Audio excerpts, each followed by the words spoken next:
और हमारे सहयोगी संदीप इस वक्त जुड़ गए हैं ज्यादा जानकारी के साथ। संदीप, एक तरफ जीतू पटवारी जो दावा कर रहे हैं, ये एक तरह से वहां के जो जनमानस हैं उनके अंदर एक डर पैदा कर सकता है। ऐसे में क्या उनके पास कोई रिसर्च है? क्या उन्होंने कोई ऐसी रिसर्च लोगों के सामने रखी है? और क्या इस बात पर, क्योंकि ये पूरा मामला कोर्ट के अधीन था, वहां से फैसला आने के बाद कार्रवाई की जा रही है, इस तरह की बातें करना ठीक है? देखिए, ये चूंकि एक्सपर्ट्स ये कह रहे हैं तो इस बात पर शक नहीं किया जाना चाहिए। और ऐसे एक्सपर्ट्स कह रहे हैं जो हमेशा सरकार को घेरते आए हैं, लेकिन इस मामले में ये बताया जा रहा है इन्हीं एक्सपर्ट्स के द्वारा कि यूनियन कार्बाइड का जो कचरा है वो रामकी इन्वायरो के इंसिनरेटर में के ज़रिए नष्ट करने की जो प्रक्रिया है ये पूरी तरह सुरक्षित है। देखिए, भोपाल के यूनियन कार्बाइड कारखाने में इस कचरे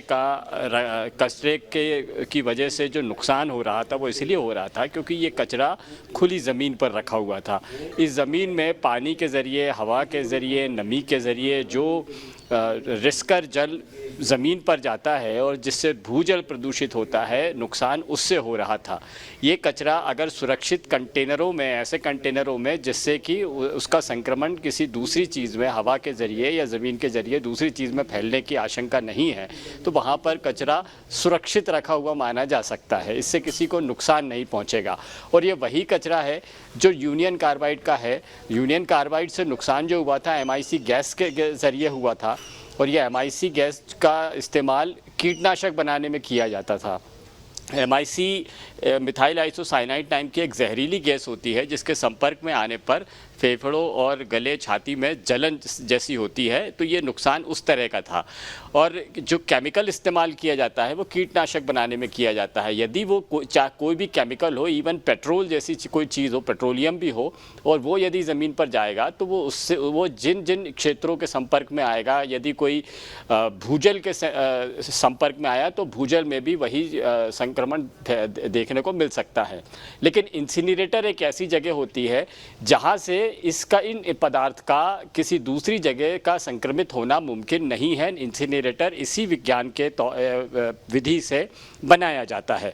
तो ये कहना वैज्ञानिक तौर पर तो ठीक नहीं होगा कि इंसिनरेटर में कचरा जलाने से ये भूजल प्रदूषित हो सकता है। जो भूजल प्रदूषित होगा वो दूसरे संक्रमण उसके जरूर हो सकते हैं। और संदीप, आपसे समझना चाहता हूं कि आज ये कचरा जलना शुरू हुआ है और जीतू पटवारी ने ये कहा कि मैं टेस्ट करा चुका हूं ऑलरेडी और उसके बाद मैं ये दावा कर रहा हूं, तो फिर क्या पहले से ही वहां पर अगर उनका टेस्ट हुआ है तो इसका मतलब तो ये ना कि पहले से वहां पर प्रदूषण रहा होगा। अगर उन्होंने कोई जांच कराई होगी तो उसका इस कचरे के निष्पादन से वो कैसे कनेक्ट कर रहे हैं, वो भी थोड़ा समझ नहीं आई चीज उनकी।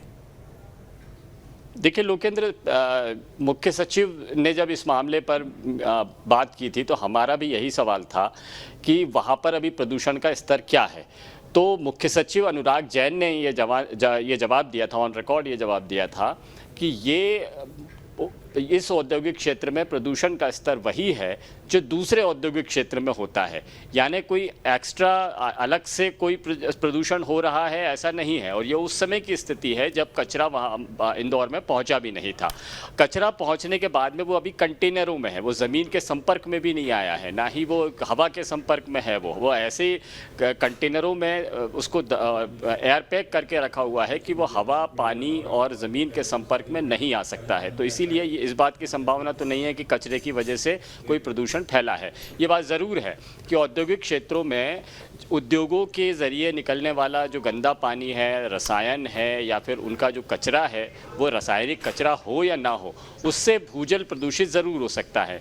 ये हम देख चुके हैं कि पीथमपुर के नाले अभी भी प्रदूषण की चपेट में है, जहाँ पर गंभीर जल का जो प्रभाव है वो प्रदूषण के मानक को पार कर चुका है, वो खतरनाक स्तर पर पहुँच चुका है और उसकी वजह से अभी भी आसपास के खेतों में उसका असर दिखाई देता है। तो ये प्रदूषण वही है और जाहिर बात है प्रदूषण है तो उसमें ऐसे तत्व भी मौजूद होंगे जो सेहत को नुकसान पहुंचा सकते हैं और उसमें कैंसर वाले तत्व भी मौजूद हो सकते हैं। उसके संपर्क में आने पर व्यक्ति को कैंसर हो सकता है। तो जीतू पटवारी जिस रिपोर्ट की बात कर रहे हैं वो रिपोर्ट है जो वहाँ पर प्रदूषण ऑलरेडी फैला हुआ है। तो इससे लोगों में ये भ्रम जरूर आ सकता है कि कचरे की वजह से ये प्रदूषण और बढ़ जाएगा। मध्य प्रदेश गवर्नमेंट ने एक रिपोर्ट बनाई थी और इसको स्वीकार किया था कि पीथमपुर में भी औद्योगिक प्रदूषण है और वो उसको ख़त्म करने के प्रयास वैसे ही किए जा रहे हैं जैसे दूसरे औद्योगिक क्षेत्र में किए जा रहे हैं। ये कचरा जो इंसिनरेटर में के ज़रिए नष्ट किया जा रहा है, ये एक विशेष तरह का उपकरण बना होता है जो इस तरह के कचरे को नष्ट करने के लिए सक्षम है। तो जीतू पटवारी का दावा है वो गलत नहीं हो सकता, क्योंकि प्रदूषण तो है वहाँ पर, मध्य प्रदेश गवर्नमेंट भी इसका स्वीकार कर चुकी है। लेकिन इस कचरे से की वजह से प्रदूषण है, ये बात कुछ हजम नहीं होती और ये लोगों में भ्रम ज़रूर फैलाती है।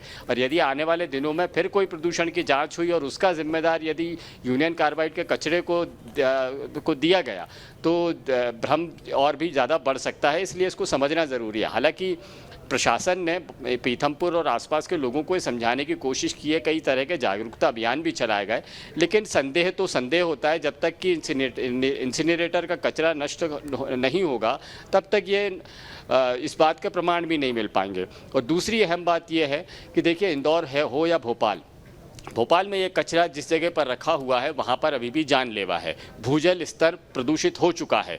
यूनियन कार्बाइड के आसपास के इलाकों में अभी भी प्रतिबंधित कर दिया गया है कि वो नलकूप के ज़रिए या बोरिंग के ज़रिए पानी को खींचे और उसका इस्तेमाल करें। वहाँ इस तरह के पानी के इस्तेमाल पर प्रतिबंधित है। यूनियन कार्बाइड के आसपास का पूरा इलाका, यहाँ पर बाहर से पानी की सप्लाई की जाती है, तो यहाँ तो प्रदूषण फैल ही रहा है, लोग उसकी चपेट में आ रहे हैं और ना केवल फैल रहा है, डर भी है। और जीतू पटवारी के अब इसमें बयान है, हालांकि मुख्यमंत्री ने उसका जवाब भी दिया, लेकिन सियासत इस पूरे मामले पर होती हुई दिखाई दे रही है।